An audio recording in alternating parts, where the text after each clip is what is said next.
இன்னைக்கு good morning தமிழாவோட தினம் ஒரு விஐபி பகுதியில் காணொலி காட்சி வாயிலாக நம்மோடு இணைந்திருக்கக்கூடிய விஐபி யாருன்னா பாமக முன்னாள் இளைஞரணி செயலாளரும் வழக்கறிஞரும் தமிழக மக்கள் முன்னேற்றக் கழக தலைவருமான திரு ஜான் பாண்டியன் அவர்கள்.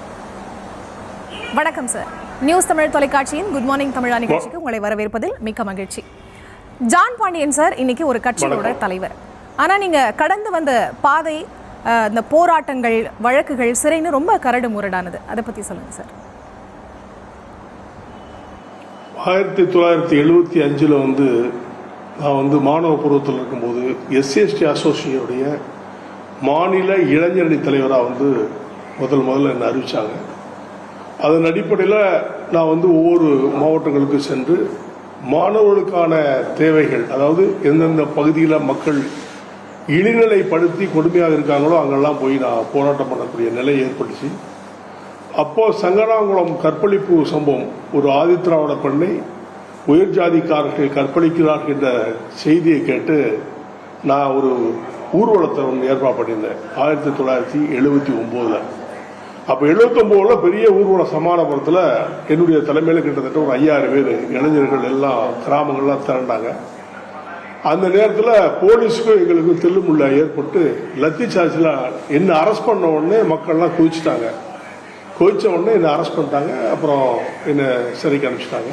ஒரு 51 நாள் சிறையில் இருந்தால் வெளியில் வந்தேன். அதுக்கு அப்போது பிரதமராக இருந்த இந்திரா காந்தி அம்மையார் தான் பிரதமர். அவங்க மக்வானான்னு சொல்லி அமைச்சரை இன்வெஸ்டிகேஷன் பண்ணதுக்கு, அதாவது அவங்கள விசாரணை பண்ணதுக்கு வேண்டி அவங்கள அனுப்பிச்சி விட்டு டெல்லி வரைக்கும் இந்த கற்பழிக்கப்பட்ட அழைச்சிட்டு போய் விசாரணை நடந்தது. இதுதான் அந்த போராட்ட காலங்கள். அதுதான் 1981 79க்கு அப்புறம் எஸ்சிஎஸ்டி அசோசியேஷனில் நான் மாநில இளைஞர் தலைவராக இருக்கும்போது எல்லாருமே இருந்தேன். பல்லர், பறையர், அருந்ததி எல்லாரும் ஒட்டுமொத்தமாக நாங்கள்லாம் இருந்தோம்.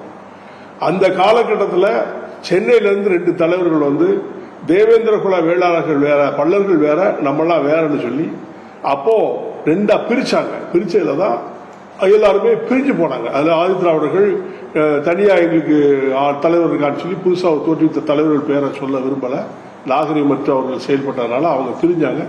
பிரிஞ்சோடனே தமிழ்நாடு தேவேந்திர குல வேளாளர் சங்கம்னு சொல்லி ஐயா சுப்பிரமணியன் அவர்கள் தலைமையில் ரொம்ப ஆண்டுகளாக இயங்கிக்கிட்டு இருந்துச்சு.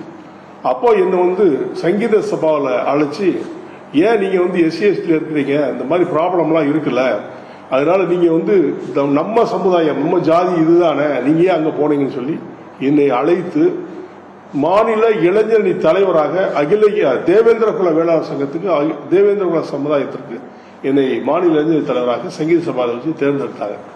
தேர்ந்ததுக்கு அதுக்கப்புறம் நான் ஒவ்வொரு மாவட்டங்களாக பிரச்சாரத்தை மேற்கொண்டேன்.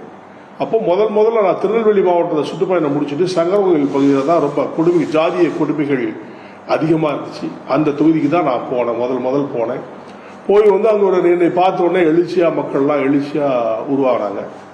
எழுச்சியான பிறகு அங்கே நான் போகிற இடத்துல நான் மக்களை ஒற்றுமையாக இருக்க சொல்லி தான் நான் பேசுனேனே தவிர பிற சமுதாயத்தை நான் தரக்குறைவாக பேசுனதே கிடையாது. ஆனால் பத்திரிகையிலையும் அரசு அதிகாரிகளும் திரிச்சாங்க, என் பேரில் பழிய போட்டாங்க. அந்த மாதிரி நான் எந்த கம்யூனிட்டியுமே குறை சொல்ல. என்னுடைய சமுதாயம் தேவேந்திர குல வேளாளர் சமுதாயத்தை எழுச்சுர செய்ய, நீ மனுஷனாயிரு, அடுத்தவனுக்கு அடிமையாகாத, இடுப்புல துண்டு கட்டாத, செருப்பு போடாம போகாத அப்படின்னு சொல்லி ஹிஸ்டரியை சொன்னேன். நம்ம மக்கள்லாம் நம்ம வீரராக இருந்தவங்க, சேர சோழ பாண்டிய வர்க்கத்தில் பிறந்தவங்க, நம்மளாம் பாண்டிய பாரம்பரியம் அப்படின்னு சொல்லி ஒவ்வொரு பகுதிக்கும் ஒவ்வொரு தொகுதிக்கும் ஒவ்வொரு மாவட்டமாக செல்லக்கூடிய நிலை ஏற்படுச்சு. அப்போதான் ஏற்பட்டேன். அந்த நேரத்தில் இவர்களை அடிமைப்படுத்தி வைக்கப்பட்டவங்களால கலவரங்கள் ஏற்பட்டுச்சு. கலவரங்கள் ஏற்படும் போது அதை ஃபேஸ் பண்ணி தான் ஆகணும். கலவரங்கள் ஏற்படும் போது எங்கே கலவரம் ஏற்பட்டாலும் இவர் தான், ஜான் பாண்டியன் தான் காரணம் அப்படின்னு சொல்லி என்னை அரெஸ்ட் பண்ணுவாங்க. அரெஸ்ட் பண்ணி சிறைக்கு அனுப்பிச்சோடனே அங்கங்கே பஸ்ஸுகளை மக்கள் எழுச்சியில் கொளுத்தி எங்கள் தலைவரை விடுதலை பையன்னு சொல்லி. இதுதான் ஆரம்ப கட்டத்துடைய என்னுடைய புரட்சி என்று சொல்லலாம், எழுச்சி என்று சொல்லலாம். இதன் அடிப்படையில் தான் நான் முதல்ல சமுதாய பணி தான் செஞ்சுக்கிட்டு இருக்கேன். ஜான் பாண்டியன் சார், நீங்கள் தான் முதல்ல பாமகவோட முதல் இளைஞரணி செயலாளராக இருந்திருக்கீங்க. இப்போ அந்த பதவியால் தான் கட்சியே 2 பட்டு நிற்குது. நீங்கள் பாமகவில் இருந்த நாட்கள் பற்றி சொல்லுங்கள். பாட்டாளி மக்கள் கட்சியை ஆரம்பிக்கும் பொழுது நான் doctor Subramanian IAS, doctor Ramadoss, Dheeran, நாங்கள் 4 பேர் சேர்ந்து டிஸ்கஸ் பண்ணி தான் பள்ளர் பள்ளி ஒற்றுமை மாநாடு ஒன்று 1989 மதுரையில் போட்டோம். அதுக்கு முன்னால கட்சி ஆரம்பிக்கணும்னு சொல்லி 1985-86 ஒன்னா உட்காந்து பேசி ஒரு அரசியல் கட்சி ஆரம்பிச்சா நல்லா இருக்குமென்னு சொல்லி டாக்டர் நாங்கள்லாம் டிஸ்கஸ் பண்ணும்போது அப்பொழுதுதான் என்னை மாநில இளைஞரணி தலைவராக டிக்ளேர் பண்ணாங்க. ஆக்சுவலி என்னை பொதுச்செயலாளர் அறிவிக்கணும் அப்படின்னு சொல்லி தான் முதல்ல என்கிட்ட பேசப்பட்டது. நான் அப்படிதான் பேசினாங்க. ஆனா திடீர்னு என்ன சொன்னார்னா, நீ ரொம்ப யங்ஸ்டரா இருக்க, சுடு இருக்க, வேகமா இருக்க, அதனால நீங்க இளைஞரணி தலைவரா இருங்க, மாநில இளைஞரணி தலைவரா அப்படி இருக்குன்னு சொல்லி டாக்டர்கிட்ட கேட்டுக்கிட்டாரு.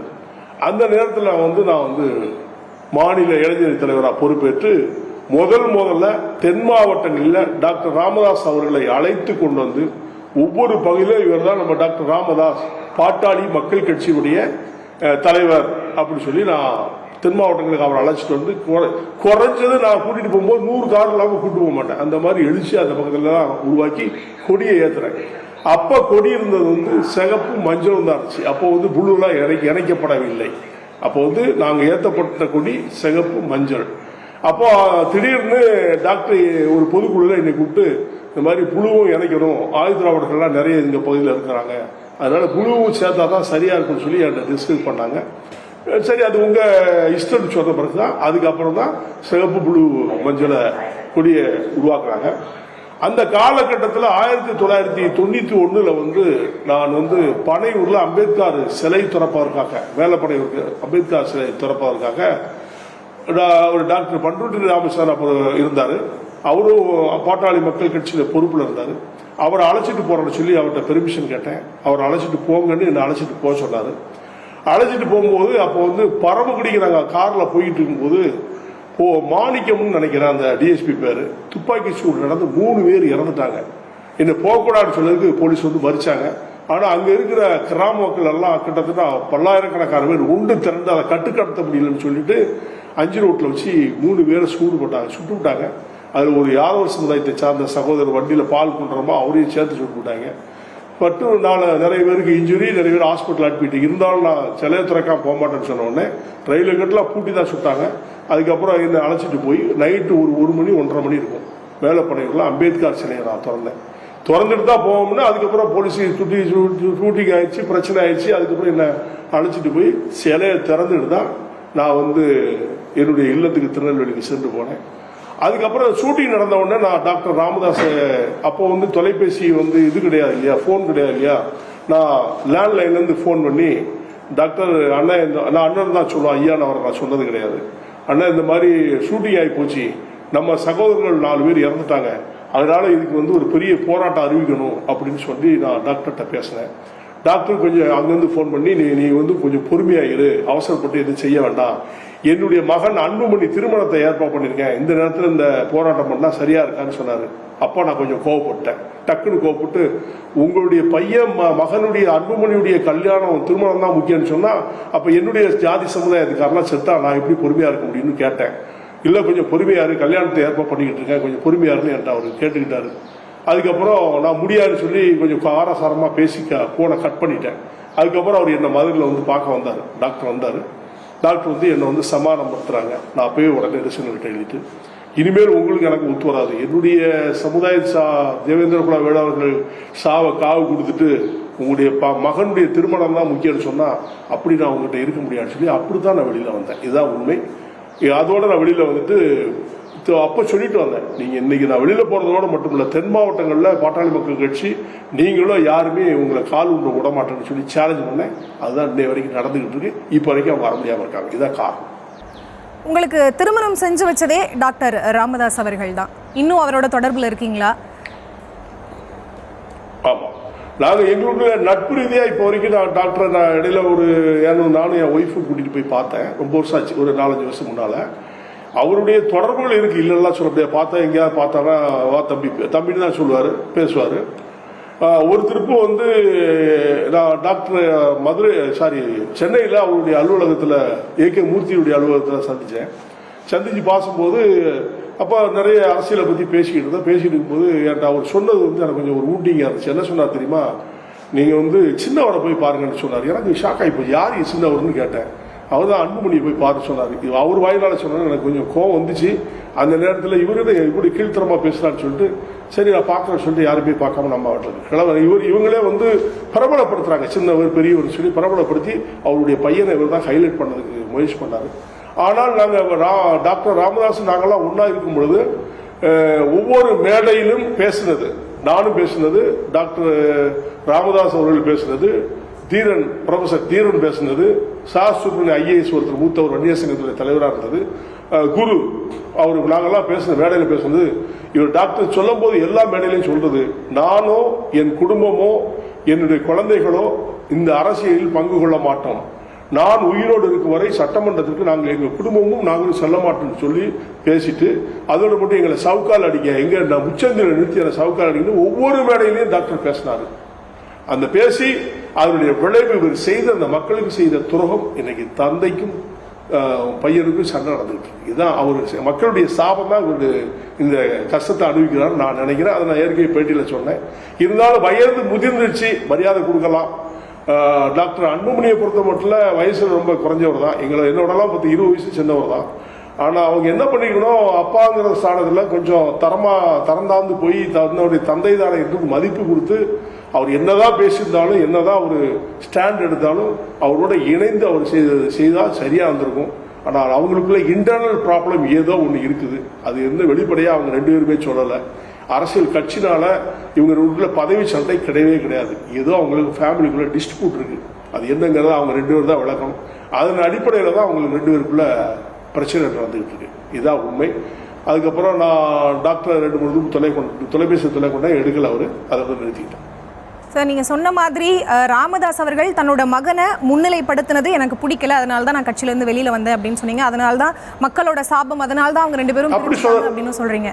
அப்படி சொல்லல, அப்படி நான் சொல்லல. அவங்க 2 பேரும் பிரிஞ்சிருக்கிறதுக்கு ஒரு நிமிஷம் சார், ஃபேமிலி டிஸ்பியூட் காரணம் அப்படின்னு சொல்றீங்க. இதை தாண்டி 3வது நபர் வெளிப்புற காரணி அவங்களோட பிரச்சனைக்கு காரணமா இருக்கும்னு நினைக்கிறீங்களா?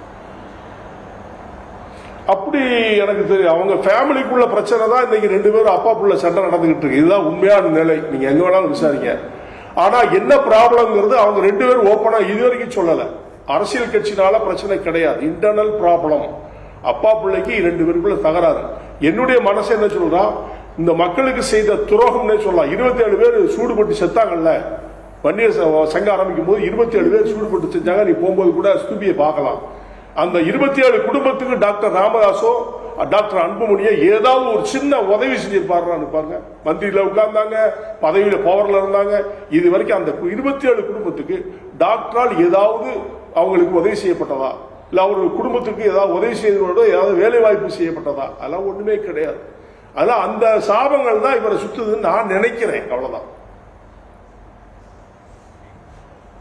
நன்றி சார். நியூஸ் தமிழ் தொலைக்காட்சியின் குட் மார்னிங் தமிழா நிகழ்ச்சியில் இந்த நேரத்தில் இணைந்து உங்களோட பல்வேறு கருத்துக்களையும் அனுபவங்களையும் பகிர்ந்திருக்கீங்க. மிக்க நன்றி.